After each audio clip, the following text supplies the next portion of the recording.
"4-0, 4-0." Hey, honestly, you guys, real talk, man. I love today's game. I live for games like this, the perfect game. You saw every type of win today.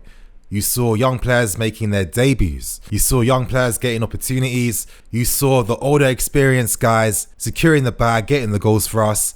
And on top of that, you're seeing performances from players that we've had some doubts on, performing and playing really well.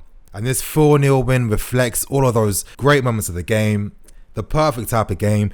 Unfortunately, we haven't been able to see too many games like this throughout the season, but now with all our injuries and with Lampard really being forced to have to, find the right solutions and find them really quickly, well, for me, I think we have to praise Lampard. I think sometimes he's got unfair doubt, unfair criticism in regards to things like players being out of the team, what's Lampard doing, like the whole Kepa situation, the whole Pulisic situation. It's happened throughout the season, but time and time again, in the end, in the long term, Lampard proves himself to be right every single time. Kepa's come back and he's looking confident. Look at the conviction that Kepa is playing with, and that was down to Lampard having the balls, being like, I don't care how much you cost, I don't care about your title being the world's best goalkeeper, I don't care if it says key player in your contracts. If you're not playing well, you're out the team, and I think that's the spirit. That's what you cultivate. That's the whole point. This is why, where in this part of the season, where we've had so many key injuries, where you're thinking, damn, what's going to happen? Are we going to be out the top 4? Things are looking disastrous. This is the moment where Lampard's methods are paying off. It's quite exciting now because due to these circumstances, we're now finding new players in the team that can provide something. And for me, I need to talk about Billy Gilmour. I mean, my God, he runs Merseysides. He runs Merseyside. It's as simple as that. Unbelievable performance. I'm looking at him now and I'm thinking, can we afford to not have him in our team? Can we afford to not have him playing consistently in our midfield? He moves the ball with purpose. He moves the ball with conviction, perfect weights every single time. That's why when players receive his passes, it's easy for them to attack and do what they need to do. As I said, he moves the ball with purpose. Now, a criticism that I've had for Jorginho and Kovacic, even though aesthetically it looks beautiful and amazing on the eye, you're seeing two players absolutely playing five-a-side against opposition teams. Where is the purpose in some of these passes? That is the main thing. Now, I understand that Kovacic, Jorginho, they probably get off from playing like that. Of course, that's why they play the role they play. But where is the purpose? We need that purpose in the passes. You need to find the attacking players with the team, with the focus on quick transitions, speeds, getting the ball down the flanks, fast, runs in behind. When players are making runs like that, you need to find them early. And you could see the purpose on the ball that Gilmour brought to our midfield. Masterful, run things. I love his confidence. I think this is the amazing thing about Lampard.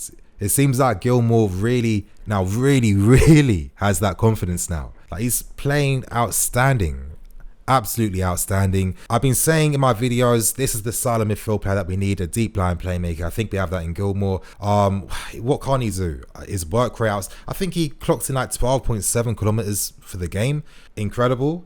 The way he defends as well. I love how he tackles too. He wins the ball clean. He goes in hard. He's very good at tackling with his feet. And he's kind of not that he's the same as Kante, but it's that similar style of tackling, low center of gravity, small and stocky. And you can imagine him developing and, getting that upper body strength to match. He's going to be a very, very difficult opponent to come against. Another academy player making things happen in the team, you guys. It's great to see. And, games like this shows you why this philosophy, this new approach by the club was the direction that we always had to go in. When you're seeing what these talents are doing in the youth team, they're not just winning one FA Youth Cup, consistently winning youth cups, consistently winning youth Champions Leagues as well. And when you see this type of long-term success that's cyclical, that's coming every single season, then you have to start thinking, damn, how are the structures in place that are being run so effectively to create something like this? And I kind of see youth football as a smaller scale version of, the proper men's stuff. So in that sense, you could apply the formula with the youth team to the first team. With the first team, you get a bigger budget, better management, better players, and I think we're starting to see the seeds this season. All the seeds are going to blossom, they're going to grow as time goes on, and in the long term, you guys, I promise you anything. We are going to absolutely reap every single benefit. But anyway, I'm getting a bit too gassed now and getting in the moment. Let me talk about some of the key details in the game, because we scored 4 goals today. The first goal from Mason Mount. This is the beauty of Billy Gilmour. This is because Mount is constantly in good positions. I see him all the time. I've been telling you guys, maybe at times he's not vocal enough because I see him there. He's not getting these balls. This is why Mason Mount is a big talent at this club. Look at how he controlled the ball in the spin and that shot as well. Great goal. And hopefully now he's going to start scoring even more, because Mason Mount is a very good finisher for his age. And it's going to be exciting to see how he develops. But with having Gilmour playing forward passes a lot quicker and earlier, it meant that Barkley's and your Mounts could influence the game a lot more. And, you know, Ross Barkley, as I say every single time, I've been saying it since I started the channel like 4 seasons ago, I don't hate players, I only hate their performances. I don't care who you are, if you play well, and you guys have heard me praise players before. I have no agenda, it's only agenda against bad performances. So with Ross Barkley, his game against Liverpool, very good game. He finally did something that I haven't seen for a while, and he's built off his previous performance. Now today, he just looks much faster, quicker on the ball, quicker on the half turn, more inventive, his shots more accurate, they were more cleaner.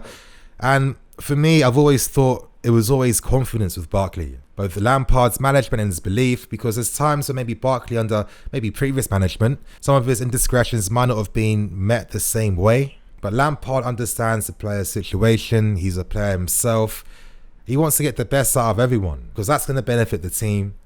And as I'm saying, we're seeing the benefits of Lampard's management in one of our most difficult times throughout the season. But anyway, we go on, and Pedro gets another goal. Now, I thought Pedro was very good against Liverpool. Excellent running off the ball, linked up to the play very well. He must be like a manager's dream, because tactically, he gets systems. He knows how to operate in them, where to be, how to support his teammates. At times, his individual quality can be a bit... but, you know, it's about the consistency with Pedro. That's always been my thing. How consistent are you? Today, very good, linked up very well with the other players. And now we move on to the other 2 goals, you guys. The third goal was very nice. It's been a while since Willian has scored a goal like that. He has it in him. He just doesn't execute that enough at times. But again, very good goal, bottom left side of the goal. And it was nice to see Olivier Giroud getting a goal as well. I think the reason why he's looking better now, you know, since the last game against Liverpool, is that he's looking fitter. He's now able to run longer, and that's why Lampard's playing him closer to the end of the full 90 minutes. Feels like we're in a pretty good situation now. We have some form. It seems like players that haven't played as much this season, it looks like they're losing their rustiness. It looks like they're looking more confident. It looks like they're looking fitter as well. And I keep saying it all the time. I know, I'm sorry, but it is a testament to Lampard's coaching and man management. Now, of course, before I end things, you know, how can I not do a match review without speaking about the 2 young debutants in Anjorin and Broja? And, you know, it's just great to see. I love when Anjorin came on, yeah? Obviously, the ball coming from the air, and to have the confidence to attempt a volley like that. And that's what you want to see. And, you know, I love to compare, because that's how I understand. So when I look at times where young players made debuts under previous managers, I always felt like a lot of them played within themselves. They didn't play with too much confidence. You know, this was expressed by previous players too. You know, for example, Ryan Bertrand, he said that whenever he played for us, he felt like it was an audition every single game. He couldn't play his game, and, you know, it's not right to be in that mental space. But Lampard has given the confidence to players to do what they need to do. And that's why Anjorin will attempt something as audacious as that, where, let's say under Mourinho or Conte, they play within themselves and look to pass the ball instead. But anyway, it was good to see Anjorin come on. Very unlucky not to get a goal. You know, I think it mainly came down to the nerves. I mean, you know, you've got to realise 17, making your debut in the Premier League in front of a packed stadium that's being broadcasted by millions, you know, I mean, you've been working for like your whole life in that sense. You are going to feel it a bit. So it's them ones where the more minutes he gets, the more confidence he's going to get in game. You know, you've got to realise too the pace, the intensity. I think that's why he didn't take the opportunity to make it 5. It would have been great to see. But again, I liked how he played with purpose. He looks confident. He was running out wide as well. And yeah, of course, you guys, it was great to see Broja come on to replace David Giroud. Now, he does look like a bit of a unit, right? Hopefully, he gets more mins. Michy Batshuayi not playing. What does this signify? What does this mean? For me, of course, Lampard just... even though I love Michy, he's a great guy, he's just not of our level. So could we be seeing more Broja getting opportunities as a sub? You guys, I'm here for it, man. That's what I'm here for. And I think my final point is, yeah, put some respect on Cobham. I think it's as simple as that, you know. I mean, our academy is too good. The structures, the coaching, the players, all of it is too good, you guys. Like, think about it like this. We had, you know, we're taking Mason off of Reece, and Reece, the right wing back, just slotting into midfield. You know, we produce the modern player. Just like your clubs like Ajax and Barca, you know, Bayerns, you know, they're multifaceted. They can play in different positions. Their game understanding is very good. And this is why we have to thank our academy for why we're actually where we are on the table right now, you guys. That's the reality. They've been the most decisive ones to get the goals, the assists, the decisive moments every single time.